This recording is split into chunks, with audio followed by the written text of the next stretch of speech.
जिंदगी आज की दुनिया का संवर जाना है, मौत इंसान के सपनों का बिखर जाना है। प्यार और जंग के राहों में कांटों हो या सोले हो, हम गुजर जाएंगे तो फिर गुजर जाना है। तो क्या सचिन पायलट ने सोच लिया है कि हमें गुजर जाना है और आस का दीप जलाए रखना है? क्योंकि सचिन पायलट के समर्थकों ने कहा है कि सचिन पायलट ने अपने समर्थकों से कहा है कि वो कहीं नहीं जा रहे हैं, न पहले जा रहे थे न आगे जाएंगे। वो कांग्रेस में थे, कांग्रेस में हैं और कांग्रेस में रहेंगे। सचिन पायलट के समर्थकों ने राहत की सांस ली है, क्योंकि दिल्ली से लेकर जयपुर तक ये खबर चल रही थी कि पार्टी बना सकते हैं। 11 जून की तारीख आगे गई तो 30 जून तक का अल्टीमेटम दिया गया था, मगर सचिन पायलट के समर्थक कह रहे हैं कि नहीं। उन्होंने कहा है कि चुनाव में जी जान से लग जाओ। फिर इस बात को किसने फैलाई थी पता नहीं, मगर लोगों ने तो यह भी कह दिया था कि प्रशांत किशोर के टीम में कौन कौन शामिल है और बायोडाटा भी रख दिया था कि कौन कौन कहां कहां क्या काम कर रहा है। मैंने तब भी कहा था कि अगर कोई काम कर रहा होता तो कहीं तो मिलता, मगर चूंकि खबरें चल रही थी तो बहती गंगा में हमने भी हाथ धो ली। क्योंकि सचिन पायलट के लोग पुख्ता तरीके से तो नहीं कह रहे थे, मगर मुख्यमंत्री अशोक गहलोत के लोग पुख्ता तरीके से कह रहे थे कि इंटेलिजेंस की सूचना है कि पार्टी बन रही है। और दिल्ली में जिस तरह से खबरें छप रही थी बड़े बड़े अखबारों में, जिनका एक स्थापित नाम है, ऐसे में हमें भी यकीन हो जा रहा था कि क्या पता ऐसा कुछ चल रहा हो। मगर सचिन पायलट के समर्थकों ने राहत की सांस ली है कि सचिन पायलट चुनाव में उनके लिए जी जान से लगेंगे। मुख्यमंत्री अशोक गहलोत के समर्थकों में भारी निराशा है। उन्हें लग रहा था कि पांव का कांटा निकल गया, अगले 20 साल तक अब आगे पीछे कोई है नहीं, गहलोत राज ही रहेगा। मुख्यमंत्री अशोक गहलोत कुछ और निखर जाएंगे, कुछ और जवान हो जाएंगे, मगर ऐसा हो न सका। आस की दीप हर किसी को जलाए रखना चाहिए, क्योंकि उम्मीद पर दुनिया कायम है। मुख्यमंत्री अशोक गहलोत ने आज कहा कि विधायक कह रहे हैं कि हम चुनाव हार जाएंगे। ऐसा क्यों कहा और कितने विधायकों ने कहा? क्योंकि जब हमने कहा था कि कई मंत्री और विधायक जाकर कह रहे हैं कि हम चुनाव हार रहे हैं, तो कुछ लोगों ने आपत्ति जताई थी कि आपको कैसे पता। मगर आज खुद मुख्यमंत्री अशोक गहलोत ने बोलते हुए कहा कि कुछ विधायक और मंत्री कह रहे हैं कि चुनाव हार रहे हैं, तो वो बता दें किसको टिकट दें। ये तो सांत्वना पुरस्कार देने की बात हुई। और फिर उन्होंने यह भी कहा कि जिसे भी टिकट देना है 2 महीने पहले बता दो, ताकि वो काम में लग जाए। तो क्या ये बात सही है कि 80% मौजूदा विधायकों और मंत्रियों के टिकट काटे जा रहे हैं? अगर 80% काटे जा रहे हैं तो कहा जा रहा है कांग्रेस जीत सकती है, मगर अगर 60% भी काटे जाएंगे तो राजस्थान में बवाल मच जाएगा। क्योंकि ये 5 सालों से यही मुख्यमंत्री बन के रहे हैं। अब मुख्यमंत्री अशोक गहलोत को लगता है कि बीजेपी का सबसे बड़ा मुद्दा भ्रष्टाचार वाला कहीं भारी न पड़ जाए, तो इन्हें बाहर का रास्ता दिखाया जाए और फिर अचानक से नए कैंडिडेट लाए जाएंगे तो मौजूदा विधायक भारी पड़ेंगे। इसलिए बेहतर है कि जिन्हें टिकट देना है उसकी घोषणा कर दें, और जो मौजूदा समय में विधायक हैं, मंत्री हैं, उनकी फाइल तो पूरी पड़ी हुई है, या धमका लें या मना लें, और यही जीत का रास्ता हो सकता है। ये 2 महीने पहले वाला फॉर्मूला इसलिए भी कहा जा रहा है कि ऐसी खबर मिली है कि सचिन पायलट अपने समर्थकों के लिए, चाहे वो विधायक हों या फिर हारे हुए प्रत्याशी हों, वो लगातार घूमते रहेंगे और वोट मांगते रहेंगे। मुख्यमंत्री अशोक गहलोत चाह रहे हैं कि ऐसा न हो कि सचिन पायलट के कैंडिडेट इलाके में मजबूत हो जाएं और आखिरी मौके पर जब कोई सर्वे हो तो वह निकल जाएं। मगर ये सियासत है, अभी सचिन पायलट और अशोक गहलोत के बीच की पूरी पिक्चर बाकी है। ये सतीश पूनिया हैं, यह भी बताएंगे इनकी कहानी, और वसुंधरा राजे जो झारखंड और उत्तर प्रदेश में व्यस्त हैं। मगर मुख्यमंत्री अशोक गहलोत ने ऐसा क्यों कहा, इसे लेकर चर्चा हो रही है। क्या उन्हें अंदेशा होने लगा है कि कांग्रेस एक बार फिर से चुनाव नहीं जीत रही है? उन्होंने कहा कि बहुत अच्छा काम तो हमने 2003 और 2013 में भी किया था, फिर भी हार गए, इसलिए कामकाज के आधार पर चुनाव नहीं जीते जाते हैं। कहने का तात्पर्य यही था। मगर यह भी कहा कि टिकट हम काटेंगे तो कलेजे पर पत्थर रख लेना। एक बार पार्टी ने फैसला कर लिया है तो फिर उसे ही मानना। संयम लोढ़ा सलाहकार, रामकेश मीणा सलाहकार, बाबूलाल नागर सलाहकार, ये सारे लोग सुन रहे हो क्या?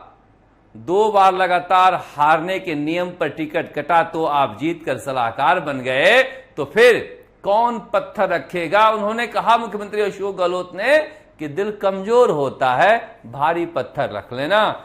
ऐसी जहमत कोई नहीं उठाने जा रहा है कांग्रेस में, क्योंकि आपने तो इनाम दिया है। और फिर यह भी खबर है कि किसी ने इन्हें जितवाने में मदद की है, कांग्रेस के कैंडिडेट को हराने में मदद की है। अब डर सता रहा है कि जो भूमिका हमने निभाई थी कहीं सचिन पायलट ने निभा दें। मगर सियासत है, सियासत में कौन किसका होता है, जब जैसा तब तैसा। क्योंकि मुख्यमंत्री अशोक गहलोत ने कहा है, मैं नहीं कह रहा हूं, जैसा देश वैसा वेश, यही सियासत है।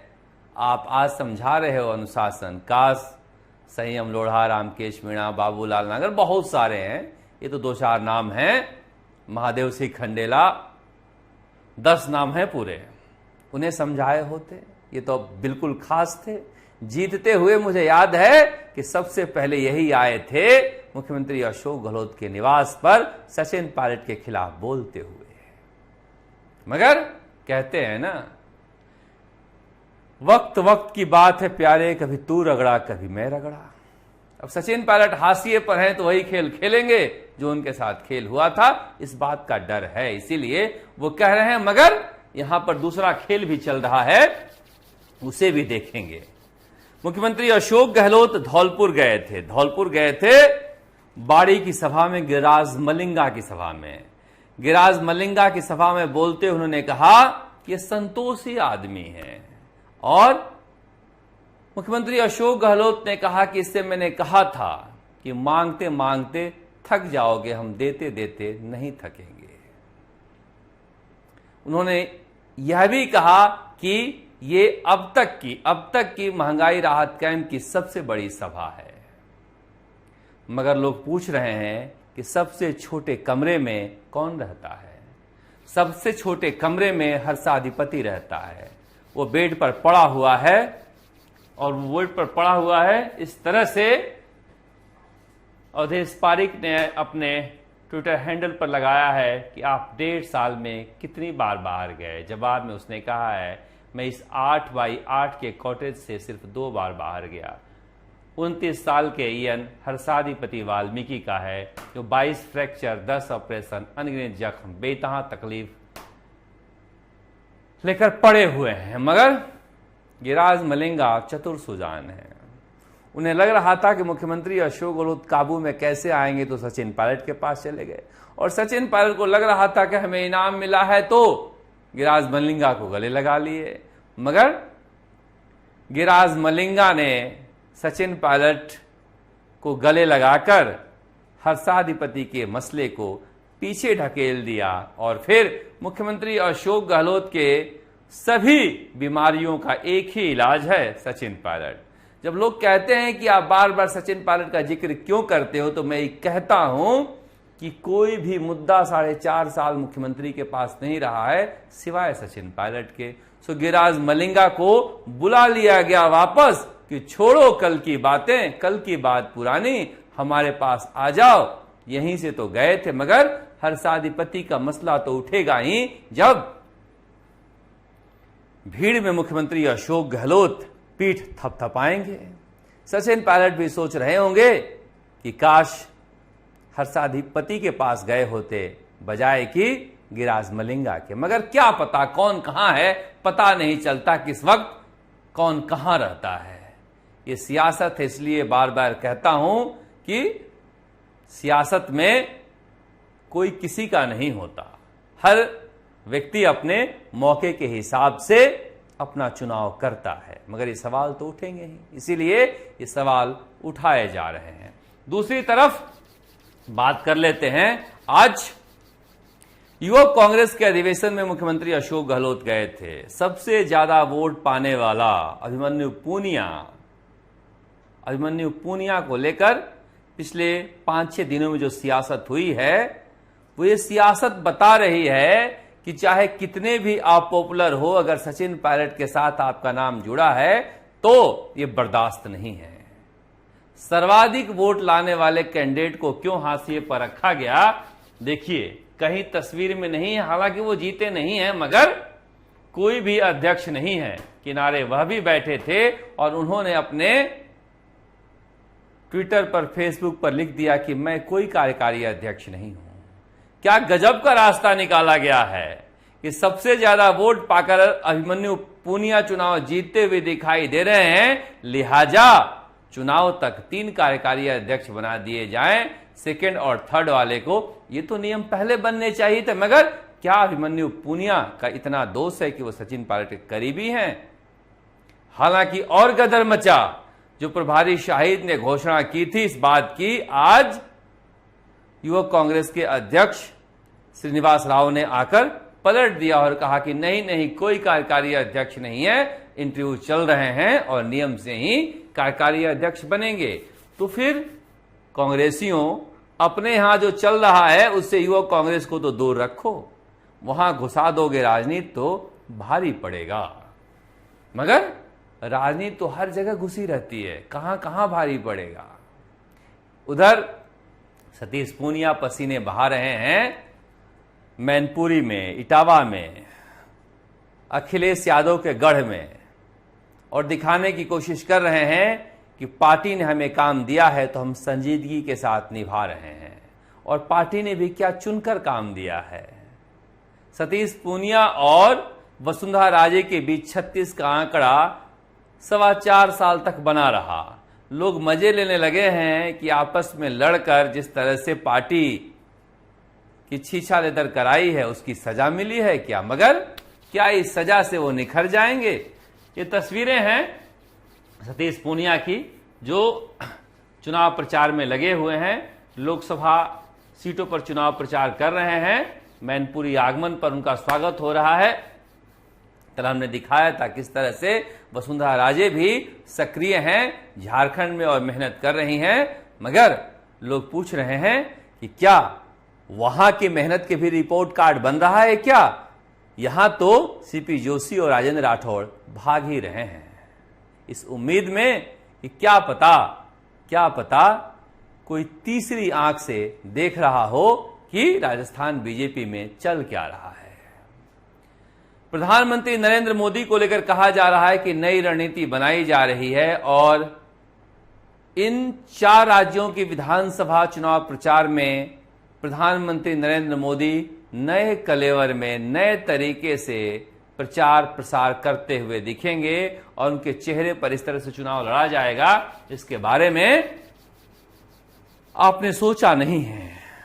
तो शानदार चुनाव होने जा रहा है। वसुंधरा राजे और सचिन पायलट को लेकर कहा जा रहा है कि अपनी अपनी पार्टियों में इन्हें कैंपेन कमेटी का चेयरमैन बनाया जा सकता है, मगर ये कोई पद होता नहीं है वैसे, इसलिए नेपथ्य में रहकर ये खेल कर सकते हैं। सामने प्रधानमंत्री नरेंद्र मोदी बनाम मुख्यमंत्री अशोक गहलोत के चेहरे पर चुनाव होने जा रहा है। वैसे मुख्यमंत्री अशोक गहलोत क्या गांधी परिवार को पीछे रख दिए हैं? पता नहीं, क्योंकि आज वो कह रहे थे कि पार्लियामेंट्री बोर्ड में टिकट फाइनल होता है। पार्लियामेंट्री बोर्ड कांग्रेस में तो नहीं होता है, शायद ये तो बीजेपी में होता है। यहां तो स्क्रीनिंग कमेटी होती है, CWC होता है। और फिर क्या कांग्रेस आला कमान से वो पावर भी मुख्यमंत्री अशोक गहलोत ले लेना चाहते हैं?